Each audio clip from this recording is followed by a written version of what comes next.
Got it. Hello and welcome, beautiful friends. I am so excited for the show today. I am bringing you Imani K Brown, an OG tattoo artist of 20 years, visual communicator, author, dopamine peddler, and fairy godmother to creatives.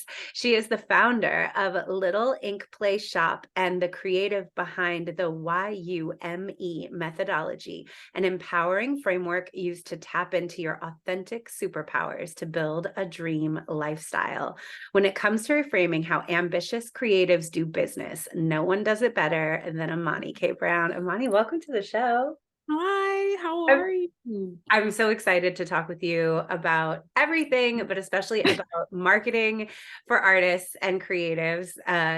Everyone is going to be very touched and excited and supported and benefited by this conversation. I already know. Before we get into anything else, the kids all want to know your astrological big three and your human design, if you know it. We love asking that. Oh my gosh. My human design, my astrological big three is not really three, it's only two, technically. Um, yeah, it's Gemini, Gemini, and Virgo. Ooh, Gemini sun and rising, Virgo moon. Mhm. Okay, I'm Taurus sun and rising and Libra moon. Okay. Yeah, Oh, awesome. Oh, yeah, that's spicy. yeah. Oh, All Venus all the time. spicy. Yeah, that's really it. I thought I was Libra at some point, and then I found out that I had my time wrong by like an hour. So it really just kind of shifted things. Mhm. Not much. It was literally like Gemini, Libra, Virgo, I think. And then it was like, oh no, I'm all in Gemini and I'm a Gemini. So it makes sense. Yes. Perfect. Um, human design. I am, what are those things called? Manifesting generator. Okay. Love that. Yeah. Do you know if So you're sacral authority or emotional? sacral, sacral authority. Um, I don't there was something we talked about with emotion, but I forgot what it was, but it wasn't in the authority space Yes. at all.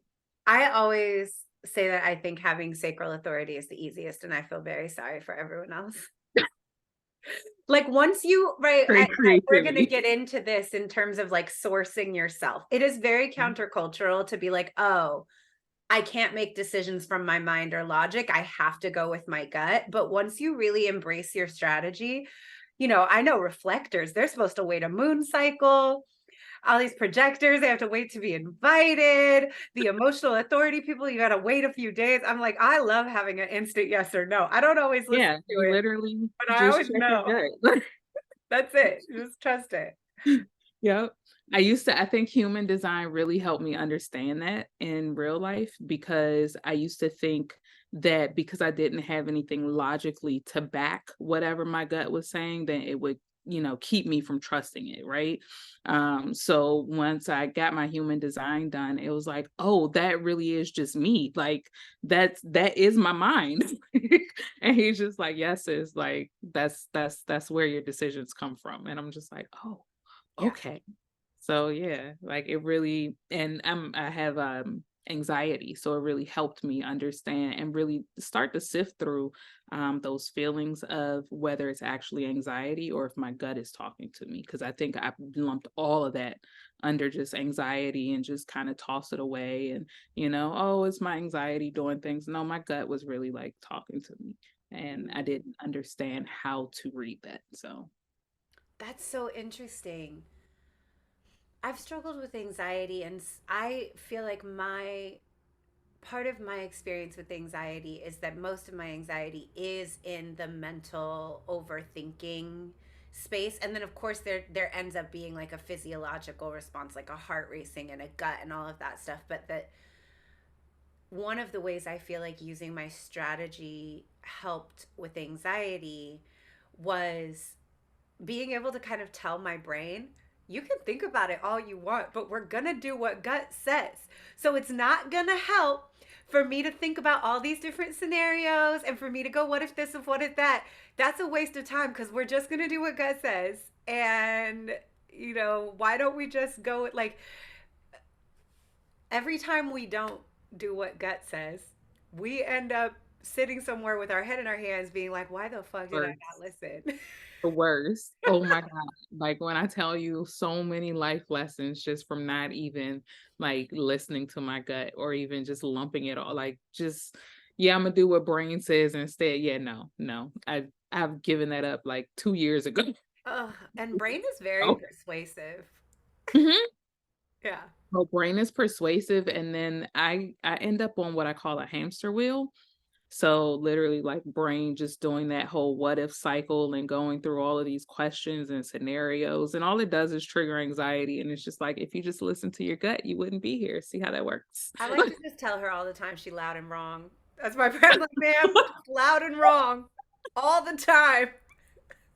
Like hush. Mm-mm. No, Yep, no, I do that. I lay in bed like ah. no.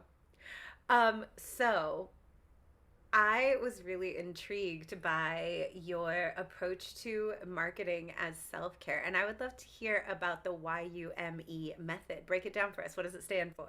All right, so "yume" is Japanese for dream. It's one of my favorite Japanese words, and I actually do the fashion called "Yume Kawaii." So with that, it's like within my actual lifestyle. But the acronym is yes, unequivocal. I love long words for absolutely no reason. Unequivocal marketing and execution. I think these are the four cruxes that creatives, and not just creatives, a lot of people just have trouble with in general as they try and make it to the next step, whether it's in life or in their business. So saying yes to your dreams, like really, really honing in on your dreams and really saying, "Come what may, we doing this." Like we just talked about like brain versus gut. Brain will be like, "Oh, we can't do blah blah blah blah blah." You know what I mean? Gut is like, "No, sis, get on. Like, let's go." So you or yes is really saying yes to your dreams. Like come what may, hands down, you're in it. Unequivocal is two-part. It means clarity. It also means audaciousness or outspoken. So once you get clear, you really do have the green light to be as audacious and outspoken about whatever it is that you really want to share with the world. Marketing, yeah, we all love that one. For creatives especially, I think Erica Badu has a saying, I'm an artist and I'm sensitive about my shit, right? Um, and with that, I think a lot of times that sensitivity of going out and almost like, for lack of a better term, feeling like you're slutting yourself out, feeling like you're slutting your art out type of deal, really shifting that perspective to you just taking up space, showing up for you first. So you're not marketing to people, you're marketing to yourself, which goes back into, dreams. And then, of course, execution, where a lot of people fall short in general, is just like executing on the thing that you said that you wanted to do, whether it was for yourself, for somebody else, to benefit your family, whatever it is. Like, instead of just saying it, do it, actually execute on it so you can live an actual dream life um, living a life for someone else and building somebody else's dreams. Like really execute on what it is that you say you're going to do.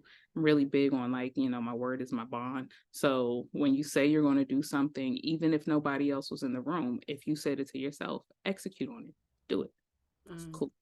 So that's so powerful. Um, I almost want to work backwards. I think ooh, the reverse engineering is fun. the thing about, like, even if you only said it to yourself, execute on it. One of the things that I think is so important when we're talking about honoring our commitments, right? Whether you're honoring commitments to yourself or to other people, something I think that a lot of people maybe don't realize is that your when you don't honor commitments, especially to yourself, you erode your own self trust and self confidence, and that lowers your self esteem, which creates kind of a vicious cycle. The that this domino effect. yeah, like now I don't want to take things on because I don't know if I'm going to show up. And I don't know if I'm going to show up because I don't always honor my word. And I don't always honor my word because I like struggle with these other self esteem things, or I doubt myself, or I go into avoidance, I go into overwhelm, right? Whatever these things are. And first of all, I want to say those things are all real, right? I think the reason that Absolutely. like coaching and support and therapy and all these things are important is because rather than acting on the overwhelm and being like, well, I'm overwhelmed, so now I'm going to shut down and not follow through, like the kind thing we can do when we feel overwhelmed is I need to get myself some support and some help to work through this emotion so that I can do what I said I was going to do. Because if I don't, I will be disappointed in myself. And that's going to compound this story of like, I'm not reliable. I don't follow through. I don't finish things. I don't get things done. It's such an erosive and corrosive agent in our system if we don't follow through on what we said we were going to do. Absolutely. Absolutely. I think a lot of times, again, when we go back to talking about like things that are introspective versus external, a lot of times we can look at that and say like, X, Y, and Z, this person doesn't follow through, this person doesn't show up. And we don't ever look at how we're not showing up for ourselves and how we fail ourselves almost daily. I said I'm gonna do this for myself. Well, nobody was here to witness it, so I'm just not going to do it, and it's just like, but you were there. Your spirit, God, whoever the higher being is that you believe in, there was a presence there to really be able to hold you accountable for what you're going to do for yourself. And then, that also adds to the erosion, I think, is when, you are in the company of yourself. That's probably the strongest person you could be in company with. So when you're in company with yourself and you literally say to yourself, I'm going to do X, Y, and Z, and you don't do it, like that's, yeah, no. But we always look at those, as it relates to other things external of us and not how those things relate to ourselves. Yeah. We were talking before we hit record about your own universe and the internal versus introspection versus, I don't know, external sourcing. So maybe break that down, the concept of your own universe. All right, so your own universe, you, and I put it in all caps like all the times, and I'm an introvert, so literally like all caps is like yelling at you. You, but it really is talking about dang, I said it so fluidly earlier, and now my brain's like, huh? Always the best stuff happens before I hit record. I've got to start being better about just hitting record right It's away. cool. It's cool. We're gonna work through this. So your own universe. If you consider the Earth as the universe, as space, right? As a galaxy. Within that galaxy is a bunch of stars. Those stars are people. Each star or each planet has whatever it needs to sustain itself. We may have different things, we may have similar things, but we all have what we individually need, like what our individual things are. A lot of times we are taught to look external for those things that are already within us as opposed to going within. And I do believe that we all come to this universe with everything that we need to sustain ourselves. We haven't been taught, and we don't practice how to access it within ourselves. We just, we still kind of grasp at those things that are outward of us.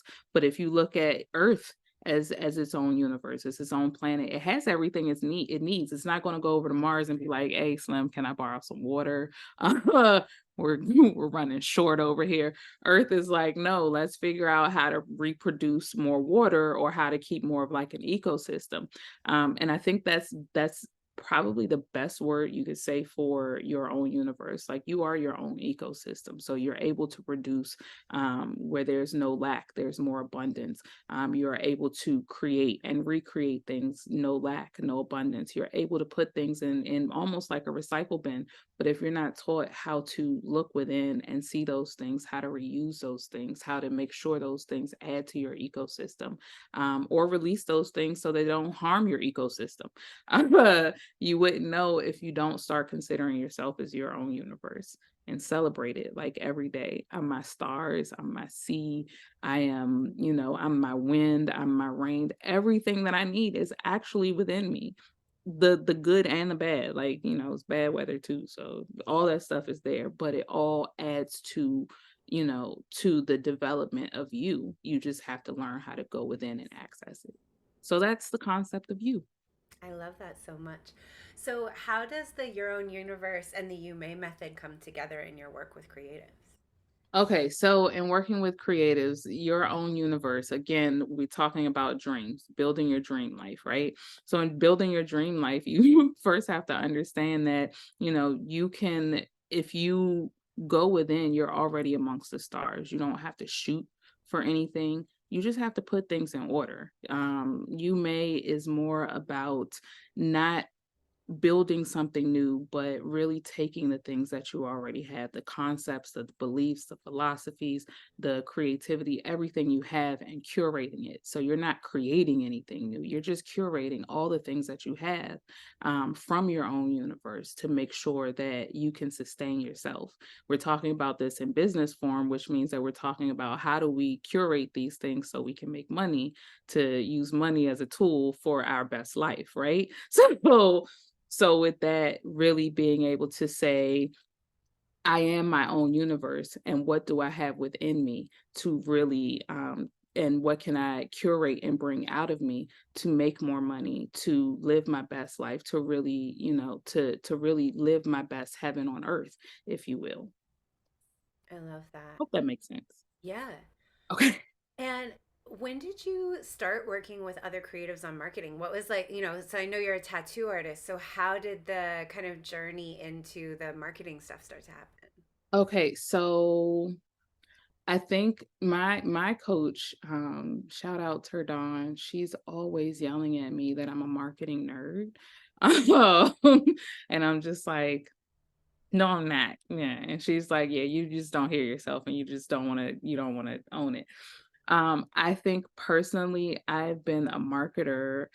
If we are looking at my concept of marketing, all my life, because I've been a creative, an artist all my life. Literally, I come from a family of artists, sewing, art, photography, all of those things, fashion design, all of those things.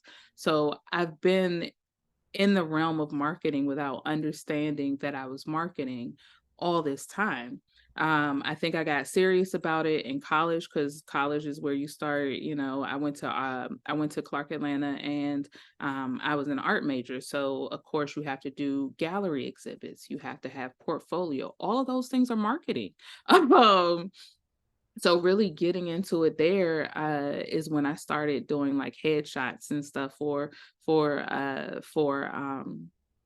my peers. And with that, I was just like, no, we got to make you look a certain way. So like you can really like put this into a brand, like you can really like build this out, all types of visual things where they're just like, okay, let's go for it.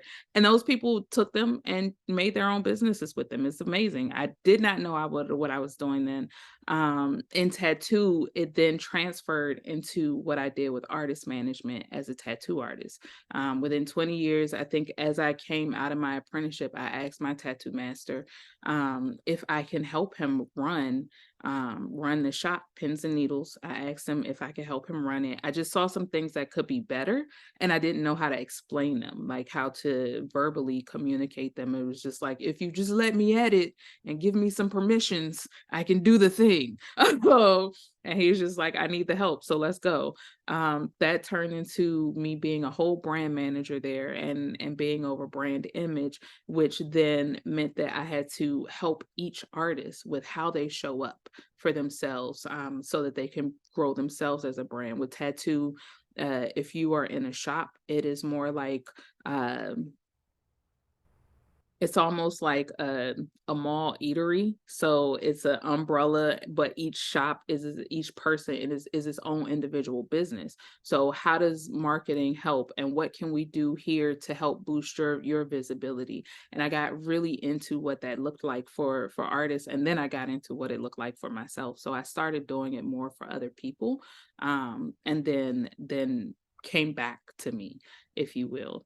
But I think, I think tattoo would probably be the safest place to say, within the first 3 years of my career that I got into marketing. And I did that for 12 years for pens before I got out on my own and did it for myself. It's amazing. What did you find in years of working with all these other artists? And it's interesting because I have kind of a similar thing, of course, not in tattooing, but I started working with artists in business because I'm an artist and I've been self employed my whole life. And so I was always the Right? person where people would just ask me, like, I've always just been good at, like, how do you monetize this? Because my whole goal, my whole life was like, I just don't want to work for anybody else. Like, I just don't want to have a job. That part. And The so I I will meet people. I had this thing I talk about all the time. I ran into somebody and they were like, "Do you remember how we met?" And I was like, "Not at all." And they were like, "We were in a bar in New York and you were drunk, or like we were at a party in New York, you were drunk, and I was telling you about the thing I wanted to start and you wrote a business plan for me on a napkin, and that's still what I do." And I'm like, "That sounds on brand. That sounds right." Like I've always been like this. I'm just like, "Oh yeah, you would do it like that, like this, like that, like this." Like seeing how people could make their thing happen has always just been something that I yeah. known. And then it's been with artists because those are my people and that's who I've been around. And I also think, and I'm sure you find this as well, that like the particular challenges and struggles that artists and creatives, and also I have found spiritual entrepreneurs, which I ended up adding to kind of like the people I help, that we have in business are unique to us because there's a personality type that's connected, first of all, to I'm sensitive about my shit, not being able to separate that. Like, I know it feels like your work is you and is an extension of you, but it you can't really think of it like that once it like leaves your hands and goes out into Mhm. the world. You have to like learn to think of it as a product, or it's going to be really hard for you to share For it you with to people let and let go. it Yeah. go, have a life, which it needs to Mhm. do, right? Like your kid needs to have a driver's license. Like let it go. It has to leave the house. Let it leave the house. Stop helicopter parenting your art. Your baby needs to grow up. Yeah, let it grow up. Let each individual art baby that you make grow up and have a life. Like you want it to run around the internet, right? Like you want it to be a bestseller, like whatever. Like you have to separate it from your personhood. And then also I think there's something real particular about kind of growing up, first of all, being told that the things that you're good at are not a real job and that you're going to have a backup plan that really undermine our confidence because we know we don't want to do anything else and we don't want to work for anyone else, but you've also been told like you're flighty, you're impractical, like at some point you're gonna have to get serious, like all these Mhm. things that are kind of in there that we might not even logically like or intellectually believe, but they're still kind of in there. And then also feeling, because of that, rejecting and turned off by the world of business and commerce and money and be like, I don't want to have anything to do with that. Like they rejected us, we reject them right back. And so then you're like, okay, but if you want to run a business, if you want to make money, like we're going to have to like reframe how you feel about some of these things because you Absolutely. can't reject the world of business and be a successful business owner Right. at the Be same like, but I want this money though. What? back on execution, there are a lot of days where I'm like, I don't feel like sending out this email, and I have to ask brain, like, do you feel like making money though? Right. Right. I get that. I totally get that. I Of think I course. my gut to tell me when to execute, if that Mm. makes sense. So, um, I think I think every artist, no matter what phase you're in, will suffer with those things. And it's not really a suffering, like in a bad way per se. It's a thing, imposter syndrome is a thing. So it's not good or bad, it just kind of exists. But with that, being able to shoot, I lost my whole thought. It literally just like flew out the window. I'll tie Shit. it back. I'll ask a more direct question because I know I like tangent as an ADHDer. Yeah. That like when you're doing marketing with tattoo artists and you're working with them, like what were the kind of main struggles that you found artists in the shop had around marketing themselves? What were the most common mistakes or themes that you were seeing come up for people? So, not necessary. I think the most common mistake, going back to executing, would be showing up. Like, you can't make money if nobody knows you're there. You know what I mean? Like, I had an apprentice, and God bless her, she literally thought that once you start tattooing, like, people just kinda, like, line up out the door.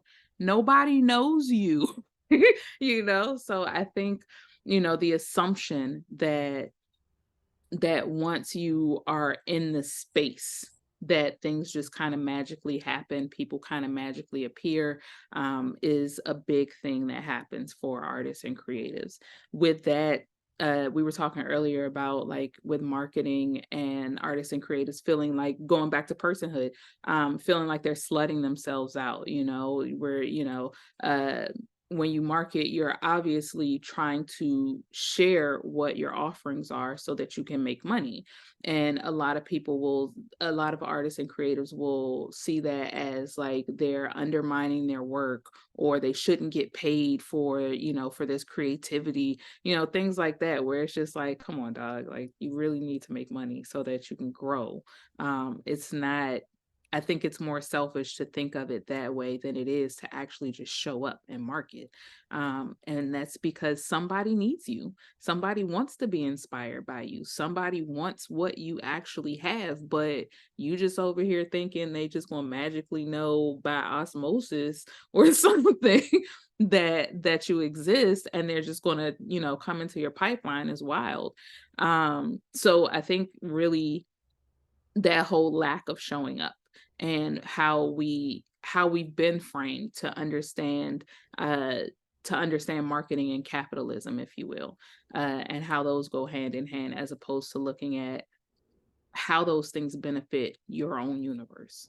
Like, how does marketing actually help you? Well, showing up is the first step, and you can show up to drive a stake into your dreams, to really be like, I'm doing this, become delusional, become obsessed with what it is that you're creating, with what it is that you're about to launch into the world, or what it is that you're currently sharing. Allow yourself to be obsessed, allow yourself to celebrate that.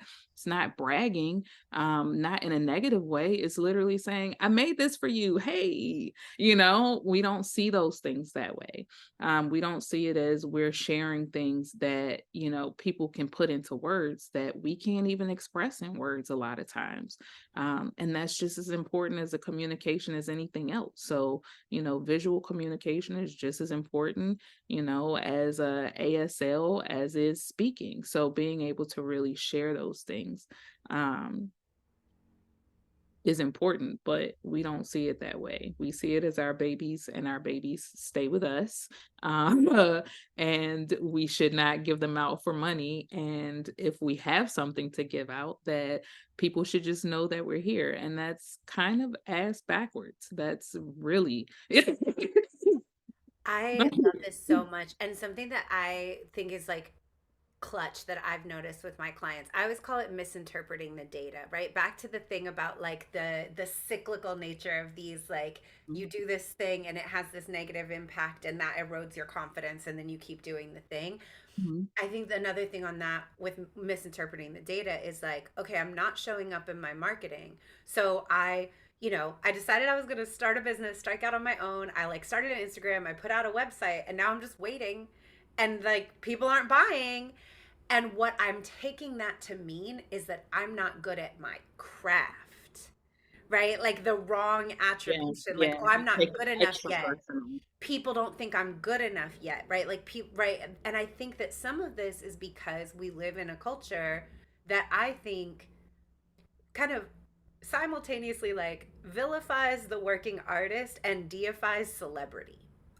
And I think that like people get real confused about the difference between being a working artist and like a dream of celebrity, right? Like like you're gonna be a pop star, right? Like I'm gonna drop a single and I'm gonna wake up in the morning and I'm gonna have a record deal and like millions of followers, and right, like I'm just gonna drop one thing and it's gonna be so good and I'm gonna be suddenly so recognized and it's all gonna take off on its own. And it's like, first of all, that doesn't really happen. Like all the stories of that, like what we Right. don't get in those stories is the years and years of work and networking and things that were going on behind the scenes for that like overnight success, quote unquote. Like that saying, like it takes 10 years for there to be an overnight success. No. Like that's not, it's not real. But also like this again back to like whether or not I am good. I've got this secret story that maybe I don't even know myself. That if I were really a good artist, I would just drop something and I would walk away and I'd come back to find that it took on a life of its own and blew up. And now all my financial troubles are solved and I'm world renowned and everyone knows who I am and I'm never going to have to hustle ever again. And you're like, okay, that's a fantasy that you're going to get rescued. That's not a desire to run a business. Those are not the Yes, same those are not thing. the same ministry, not even a little bit. Also, if we look at like even the story of creation, right? Life was breathed into what was created. So you don't just drop something, like you still have to breathe life into it. Breathing life into it isn't just making it, it's literally how you share it with the world. It's how you actually put it out, not just, that's why they have marketing rollouts for things. Rollouts are a whole jam. And that's literally, you can consider that like a breath of life in terms of what that creation is and how you market it to the world. So maybe I should just say marketing is your breath of life. I Mm, don't know. But I love but that. it really is, how you share it with the world, not just and how you share it with yourself. So, communing with the creation after you've created it, before you give it out to the world. Erica Badu has an awesome interview where she shares that they were talking about the word woke. And she was like, it's not my word anymore. Like once I put it out there, it's not mine anymore. So it does have to grow up. It's going to take on a life of its own. But she also shared it so many times before it caught on. She shared the spirit and the idea of wokeness before it actually caught on, for the masses to know what it is. I think she spread that for almost like 10 years before it really took off. She breathed a breath of life into it. She shared it in song. She shared her philosophy of what woke is almost everywhere in interviews, things like that. So really taking that idea and saying, yes, for my baby to go out into the world and grow up, I still have to breathe life into it. I love this so much. And it also makes me think about right back on like art and gallery showings. I used to own an art gallery back in Oakland, like when I was Gosh, much so younger, much I owned work. an art collective and thinking about the idea of like making a painting or a sculpture, making tons of paintings and tons of sculptures. And then you've got them all in the back of your garage facing the wall. And you're wondering why nobody sees your art, right? Like, why does nobody hit me up? And it's like, okay, but like a white wall, a pedestal, a price underneath it, right? Like, like that's how we sell your work. Like, we gotta put it out, Very simple. right? We did a good showcase, a nice place for people to go. Maybe put it at eye level, right? Just like maybe Maybe put it at eye level. maybe you put it at eye level. We could try that. Like maybe don't have it face the wall. Maybe have it face the room. I don't know. I'm just spitballing, but like this, Right. the idea that you're gonna make the thing and then shove it in a corner somewhere is also disrespectful to the thing you made. To the right, you put in all this time and all this Yeah. effort to make this beautiful thing, and then you just got it sitting up against the wall in your garage. Like you're not gonna show it. I think that probably complements and goes back to that idea of doing what you like, honoring your commitment to yourself. Like you created it. Now what? This Dot one dot I'm going to dot. say is a little controversial, and I'm curious how you feel about it, but this is something that I feel really strongly about. Share it even if you don't like it, because it's not your job to be the critic of your work. It's just your job to make it. Other people will decide if they like it. Like you just make They share it. can't see you doing all these karate chops of excitement because the way I'm just like, you never know what's good and what's not You if have you no don't share idea. it. Your opinion isn't the one that matters. Right. And people's opinions aren't even your business. So share it anyway. So that's what my grandmama used to teach me, like other people's opinion of your work, of you, because your work still it is an extension of you, per se. But if you cut yourself from the opinions, now you don't have that damaging self-reflection of I'm not good enough. It's I put it out there. All right, people didn't jam with that one, on to the next. But at least you still shared it. And At least you everyone still has you the honored that commitment experience. to yourself. everyone has the experience. All the creatives I know have the experience of making something that you think is a little throwaway, whatever. And that's the thing that gets the most. That's the one that blows up, right? And then the thing you're like, I worked on this for 6 months, gets like 2 likes. You're like, what the fuck? God damn it. Like, we Yeah, just never yeah. know. You're too close to it to know. Yeah, like just put it out there. Just allow it to have its own space for a moment so you can see what its actual spirit is, like what it does. But yeah, there's so many creatives who won't. I think I have a hard time saying this because I am one of those creatives who still won't put things out if I don't like it. But it's not the art that I won't put out. It's just ugly, ashy pictures because Instagram be like, it'll be like, yeah, no, we can't post this. The picture quality is too bad or anything like that. So I'm very critical about how sharp my pictures look. Other than that, yeah, put it out there. Like, especially, you just never know what's a vibe. Like, you just never know. And you never know, a lot of stuff that we create is energy transmuted through us, right? So we're creating something. All these creations aren't for us alone. They're not for ourselves. They are meant to go through us. I talk about ideation a lot of times and how ideas are like babies. They choose you to come through, right? They choose you to be birthed through, but that doesn't mean that it's always for you. It may be for somebody else. So just because you don't like it, don't mean don't share it. You could still be helping someone else within that share alone, but you too selfish to get past is something I don't like. Who cares? Right. Share it, you know? I also am never above considering that I'm an asshole. You know what I mean? Like, sometimes I'm like judging my work and I'm like, I might just be being a dick to my work right now. Or Yeah. like, I might just be being an So, asshole.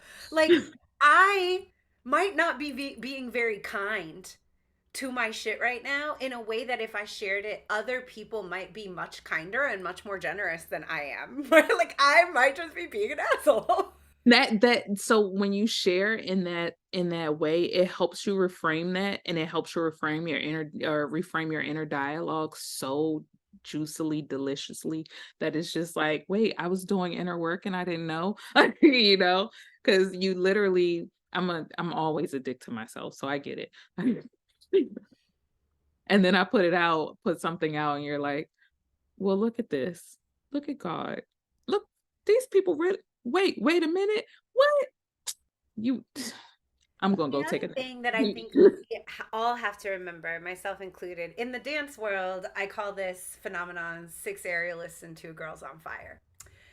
In my mind, But I have reacting an to unlimited this. budget.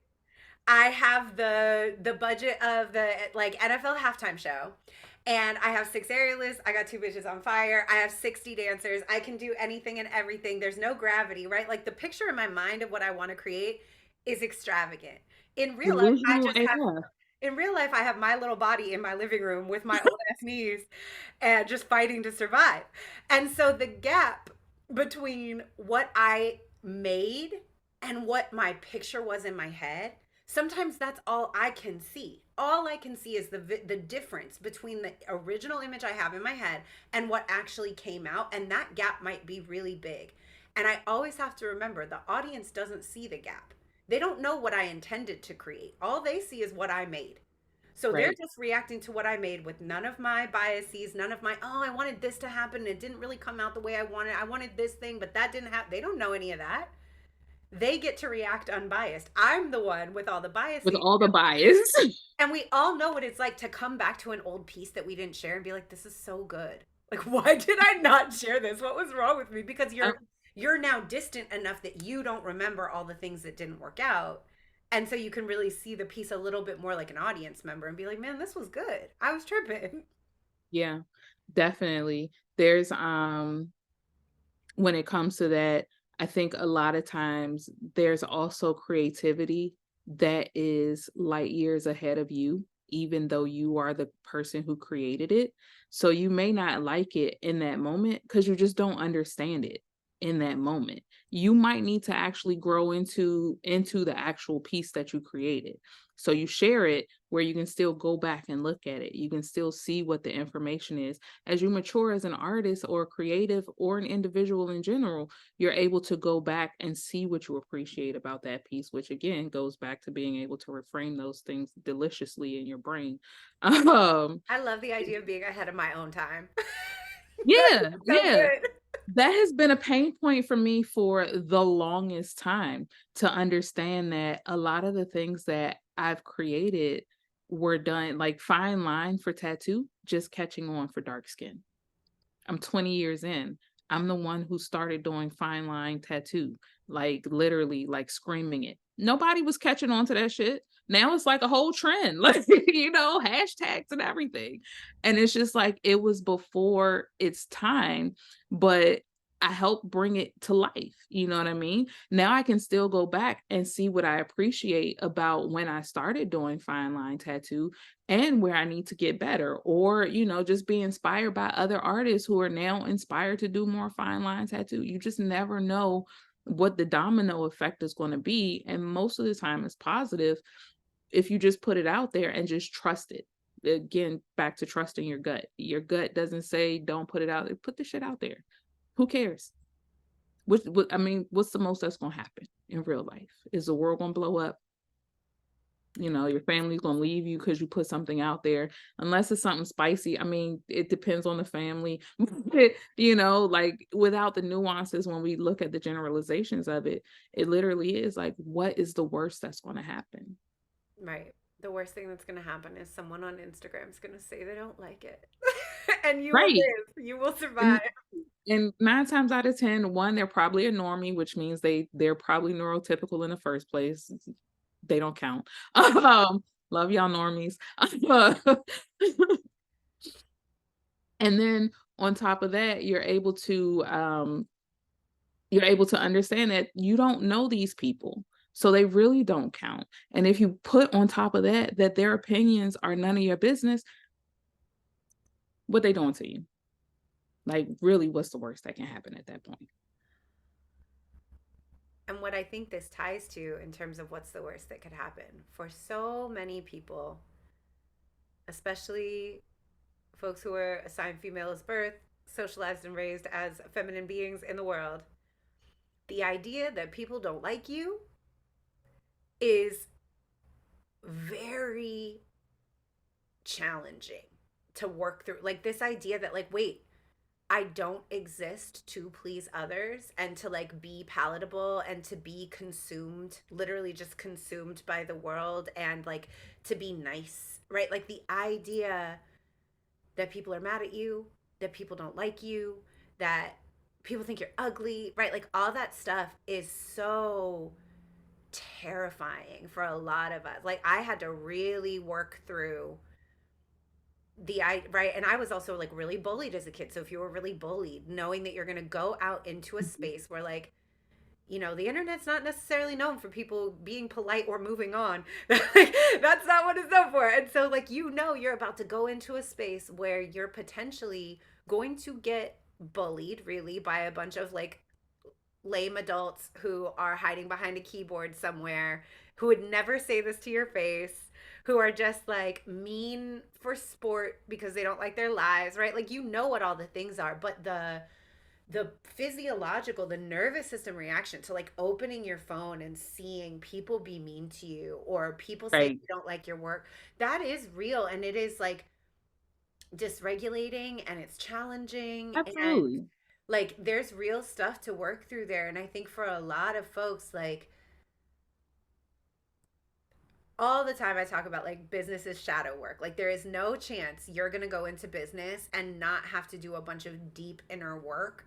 That's just not how that goes, because it's a Entrepreneurship, relationship especially when we talk about business, entrepreneurship is like the personal development challenge of like life. of life, right? Like all of your relationship stuff, all of your stuff about how you relate to humans is going to come up, because what is business? It's relationships with lots and lots of humans. Like that's what it is. So all of your fears, your doubts, your insecurities, the ways that you think about yourself, your hangups, your like, I can't not be liked. What's going to happen if people think I'm not nice, right? Like all that stuff.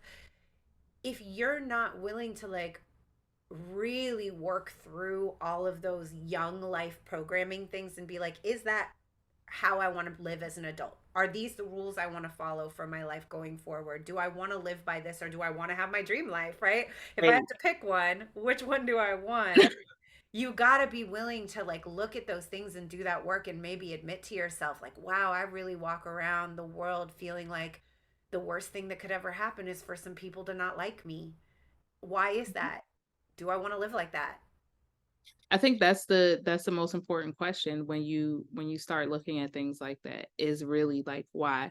First of all, when those things happen online, because I know I generalized it, um, and that's mostly because of my own upbringing. Like I was taught by my mom how to argue, how to critically think when it comes to certain things because I'm black, came from the hood. Like there's a lot that people could easily pick on, pick apart about me as I was coming up. So she had already instilled that kind of like boundary so that I can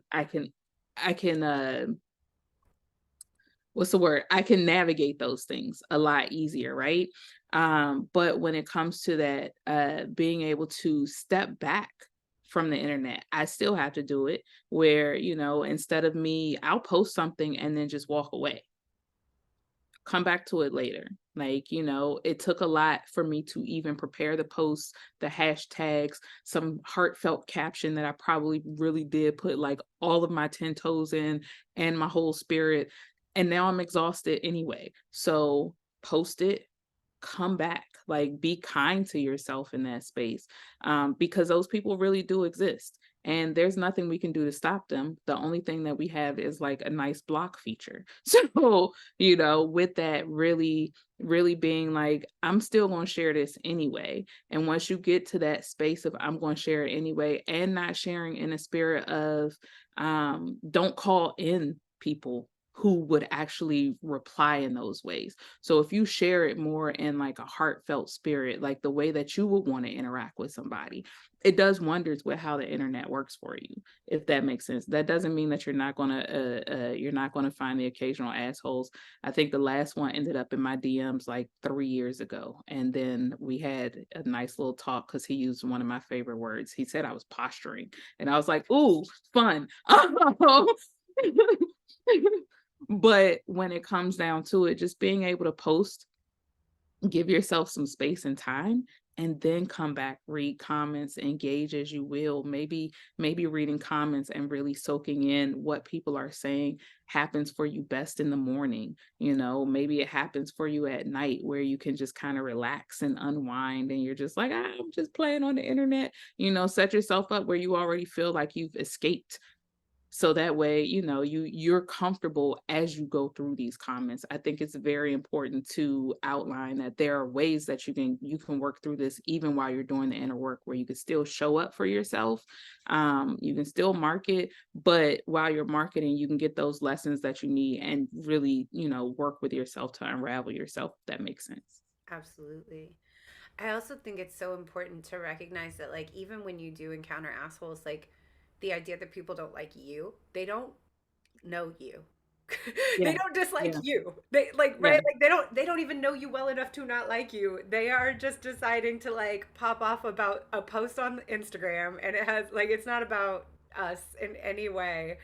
And like yeah, the more we can, it's really so much, I think, for so many people, like unhook your nervous system from the like, oh my God, like the like someone said yeah, something mean and I have to react or respond in this certain way, or like tell myself a story about what it means, and like being able to be more removed and more neutral. I know that's easier said than done, but just be like, absolutely. you don't know me. We don't know each other. And also, I just want to remind everyone all the time, how sad and boring and empty does someone's life have to be as an adult if they're sitting around on the internet making negative comments? Like, That's the part. That is absolutely the part. It's not about you. Like when somebody's negative about something that you said, it's more about them. Like and whatever they have going on, you keep shining. Do you? So yeah, that's definitely the part. So, if there are some creatives out there listening who are really just getting started and thinking about wanting to share their work, what would you tell them to do? What would I tell them to do to start to share their work? Post it. Nothing fancy, nothing, uh, just post it. And if you post it that day, post something else or the same thing the next day. Just, that way you can find your consistency. So the first thing is if you think of it like a staircase, nobody says like, well, how many stairs is it? And can I like skip like 4 stairs to get all the way up there or anything like that? You have to start by taking the first step. And the first step is to just post it wherever you can share your work. If it's not posting it online, if it's you going to the gallery and really turning your painting over from the wall and showing it outward, within the space, go do that shit. Like whatever that first step is that's equivalent to posting it online, do that. I love that. And let's say maybe like a Y.U.M.E marketing tip for people that might surprise them. Y.U.M.E marketing tip for people. Oh, first of all, let me go ahead and note that Y.U.M.E is it's also a crux on the word because you're saying you may. So you're always giving yourself permission. So it's Mhm. also your permission slip to continue to do what it is that you want to do. Um, if I don't know if you guys listening know the game Mother May I, and Mhm. you had to wait for them to say, for whoever you're playing with to say, yes, you may. You don't wait. You say, yes, you may. So you can say, Mother, may I, but you're not waiting for somebody else to give you that okay. You're saying, yes, you may to yourself. Um, in terms of a marketing tip, we were talking about earlier marketing and self care, and I think that's what I would use as the tip to see marketing as self care for you. That you are honoring a commitment to yourself and your creativity, to your actual innate gifts. If you are creating within your gifts, you have a right, you have a obligation, even to share it.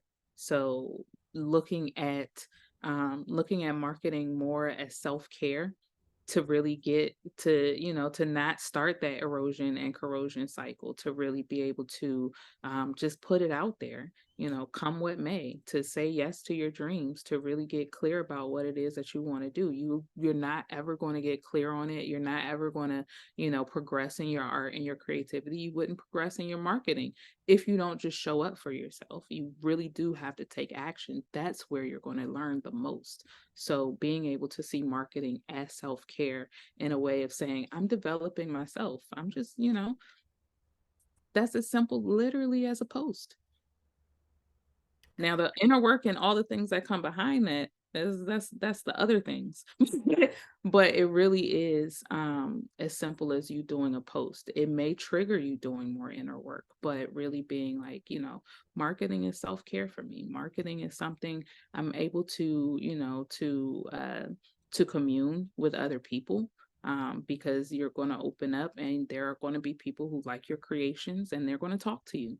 You just never know who's out there and who's watching. You may be inspiring somebody. You're inspiring yourself every time you do it. You're growing every time you do it. So marketing is more of self-care. It's not the slutty capitalistic thing that we've been taught that it is. It's not. I love that so much. And I want to piggyback on that by sharing that this idea of like just post, just start. I think for a lot of people that I encounter, there's two things that come up around that. One is overcomplication, which I think is like sneaky perfectionism and overcomplication. And the other is the thing I call ducks in a row procrastination, where it's like, oh, I want to post, but before I post, I need to have this like really elaborate marketing strategy and I need to have a photo shoot, but I can't afford to have a photo shoot until I do this, and I can't do this until I do that, and I can't do that. Like Mhm. you're just putting all these obstacles in your path to Yep. prevent yourself from being able to take the first step. And that first of all, like you don't need to do all that. And the voice in your head that's telling you that you need to do all that is the voice in your head that really kind of feels like your work is not enough and you're not enough and you're going to have to do big, elaborate, fancy things in order to showcase the work properly. And you're really like kind of getting in your own way around all of these, like people won't like it unless it's really extreme and really fancy and all of this other stuff. And then in my work, I always call this the art of underdoing it. And it works for marketing and it literally works for everything that you have resistance to. Keep asking what what one less thing you can do and keep peeling things away until you find something you have no resistance to. Something, it might be so small, right? It might just be like, okay, just take a picture of it. That's what I'm going to do today, right? Like find something that some action you can take that is so small that you can't find any objection to doing it, and just do that and then let that be enough.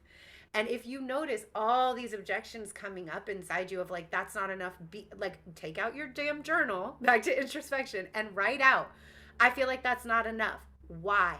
Yeah. Write down the answer. Why is it not enough? Because what you're going to find in there is whatever limiting belief, self-doubt, negative story it is that you're telling yourself about how like I'm not good enough and my work's not good enough and I won't be accepted unless I jump through hoops and do backflips and have 6 aerialists and 2 girls on fire.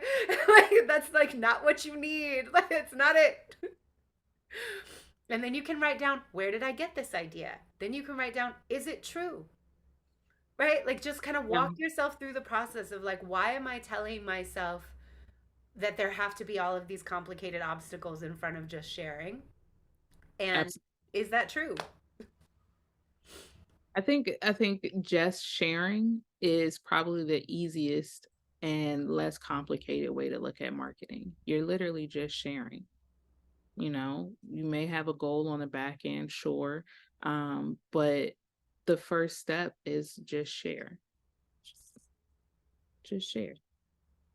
Sharing is nice. Sharing is fun. Like that's why we have hot pot and, family dinners and stuff like there's warmth in sharing.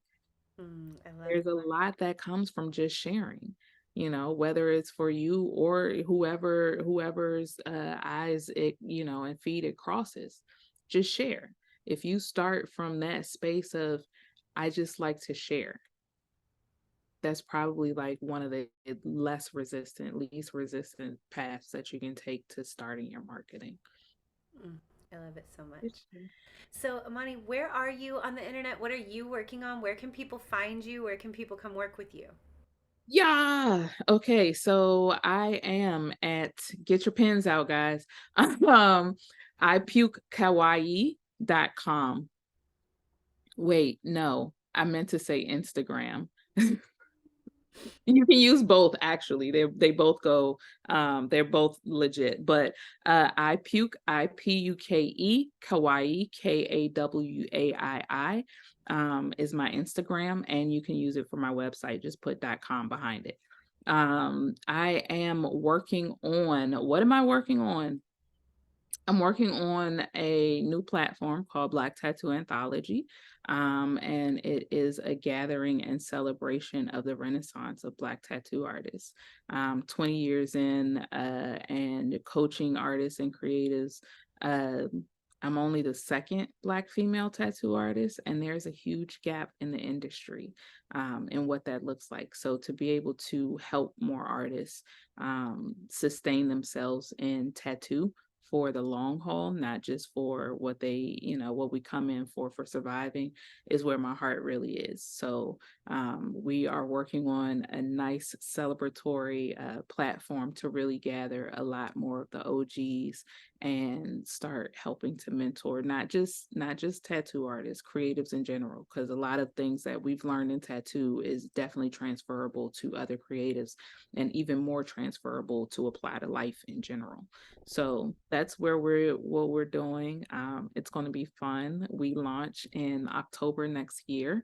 So with that, I am working on a book, and the book is called Black Tattoo Culture, Volume One, and it is about um, the things I've been able to observe and what I would like to see go better, or how I would like to see Black artists be able to come together and do better so that we can build dynastically, not just, for survival, but what does that look like for striving and thriving? I think is where that is. I've been able to survive 20 years.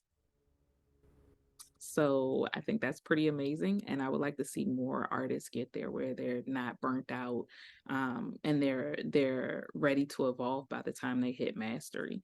So that's what I'm doing. And you can find me at iPukeKawaii or iPukeKawaii.com.